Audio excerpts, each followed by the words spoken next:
शहर के पुराने हिस्से में, जहां पर सड़कें टूटी थी, खंभों पर लगे बल्ब आधे ही जलते थे, वहीं पर एक 60 साल पुराना सरकारी स्कूल था, शास्त्री गवर्नमेंट स्कूल।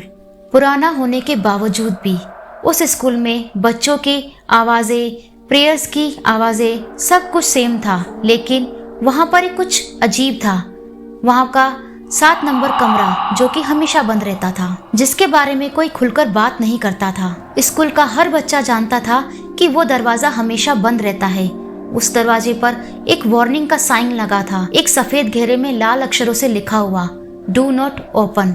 कई नए बच्चे इसे मजाक समझते और मैम से पूछते, मैम ये दरवाजा हमेशा बंद क्यों रहता है? और मैम कहती कि ये कमरा अनसेफ है, इसीलिए ये हमेशा बंद रहता है।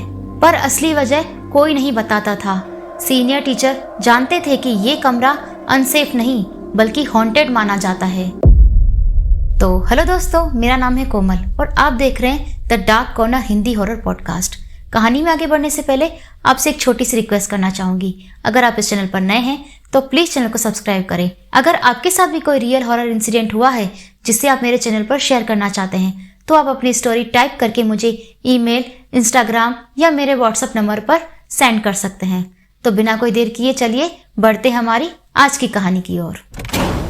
कहानी की शुरुआत एक नई टीचर से होती है। स्कूल में इस साल एक नई टीचर आई थी, साक्षी गुप्ता।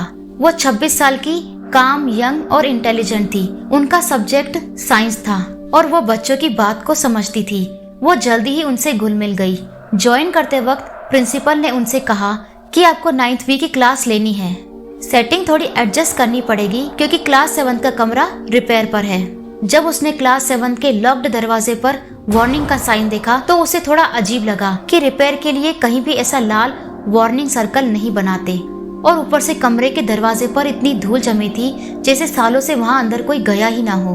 उसने क्यूरियोसिटी में पूछा, सर ये रिपेयरिंग कब से चल रही है? प्रिंसिपल ने धीरे से कहा, कई सालों से। साक्षी ने पूछा, क्यों, क्या इशू है अंदर ऐसा? प्रिंसिपल ने कहा, कमरा सेफ नहीं है, तुम इस टॉपिक को छोड़ो, हम इस टॉपिक के बारे में बात नहीं करेंगे। लेकिन मेरी एक बात ध्यान रखना, उस कमरे की तरफ देखना भी मत। ये सुनकर उसका मन बेचैन हो गया। जो चीजें छुपाई जाती है उनका क्यूरियोसिटी का लेवल हमेशा बढ़ जाता है। साक्षी इसके बारे में बहुत सोच रही थी। लंच के टाइम 2 फीमेल टीचर्स बैठी थी। वो आपस में बातें कर रही थी और साक्षी के आते ही वो लोग चुप हो गई। उसने कहा कि आप लोग कमरा नंबर 7 के बारे में जानते हैं? तो वो लोग कहते हैं, हाँ, ज्यादा कुछ नहीं, बस इतना पता है कि वहाँ पर किसी की डेथ हुई थी, किसी टीचर की डेथ हुई थी। फिर वो पूछती है, किस टीचर की? तो वो कहती है, ये पुरानी बात है, तुम इतना ध्यान मत दो। लेकिन साक्षी ने महसूस किया कि वो झूठ बोल रही थी, वो उससे कुछ छुपा रही थी। साक्षी उस कमरे को लेकर और भी सीरियस हो गई। शाम को स्टाफ रूम से जाते जाते दोबारा से उसकी नजर 7th क्लास पर पड़ी। दरवाजे पर जंग लगी थी और कुंडी पर जंग के निशान थे और नीचे खुरचने के निशान, जैसे किसी ने अंदर से उसे खरोचा हो। उसी समय पियून राकेश वहाँ से निकलता है। उसके हाथ में झाड़ू और टूटा हुआ पॉट था। वो कहता है, मैम इस दरवाजे की तरफ देखना भी मत। वो क्यूरियोसिटी से पूछती है, क्यों, क्या हुआ? तो वो चारों तरफ देखता है और फिर कहता है कि यहाँ पर एक टीचर की मौत हो गई थी, वो भी बहुत ही अजीब तरीके से। साक्षी पूछती है, क्यों, क्या हुआ था? तो वो बताता है कि उस टीचर की मौत न जाने कैसे हुई थी, लेकिन वो कुर्सी पर बैठी थी और उनके हाथ में चौक टाइटली पकड़ा हुआ था। कोई नहीं जानता उनकी डेथ कैसे हुई। जब दरवाजा बंद था अंदर से तो वहाँ कोई गया नहीं, तो उन्हें किसने मारा, कैसे उनकी डेथ हुई, कोई नहीं जानता। लेकिन ऑफिशियली यही कहा गया कि अंदर कुछ गैसेस की वजह से हुआ था।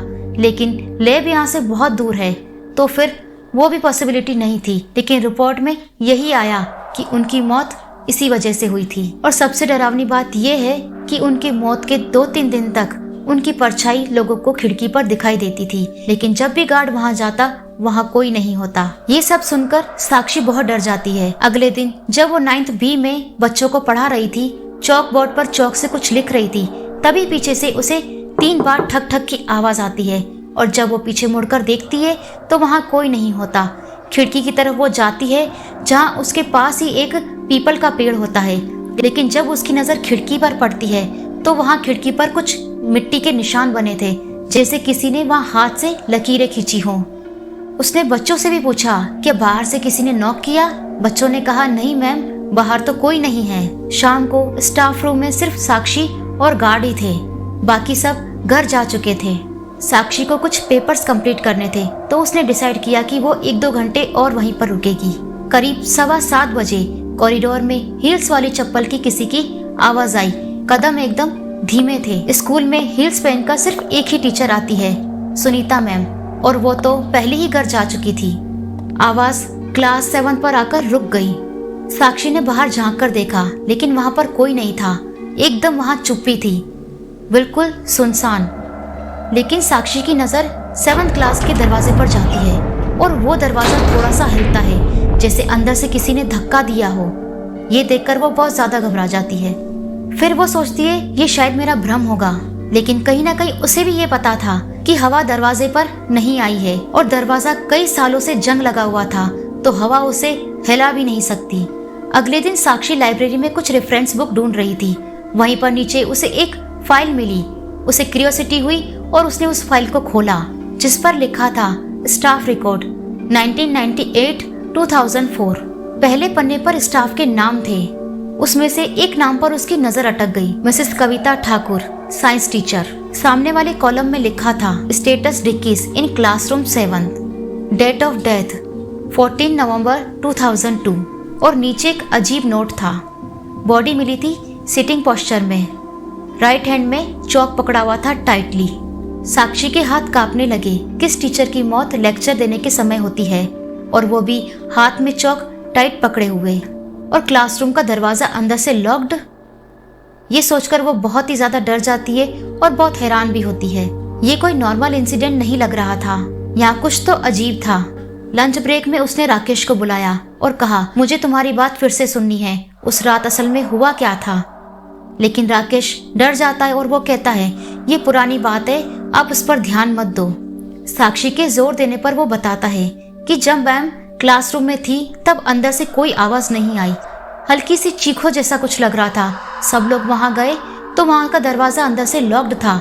दरवाजा तोड़ा गया तो मैम अंदर कुर्सी पर बैठी थी, चौक हाथ में लिए हुए।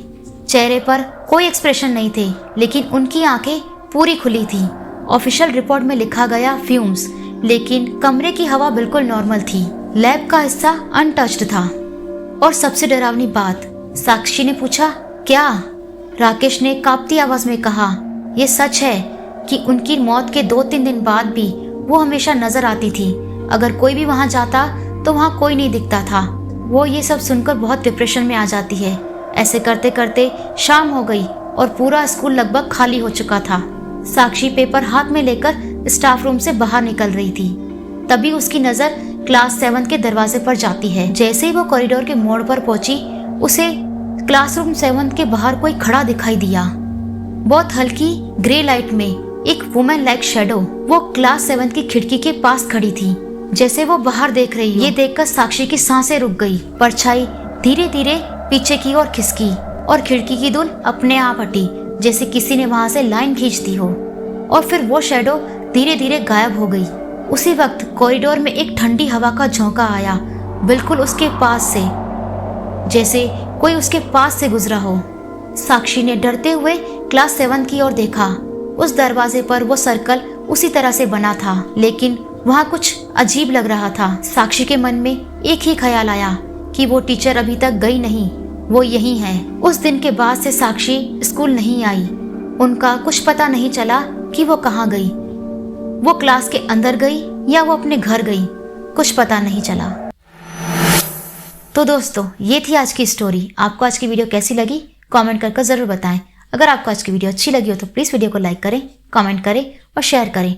और हाँ, सब्सक्राइब करना बिल्कुल ना भूलें। ऐसी ही और डरावनी कहानियाँ देखने के लिए हमारे चैनल से जुड़े रहें। Thanks for watching.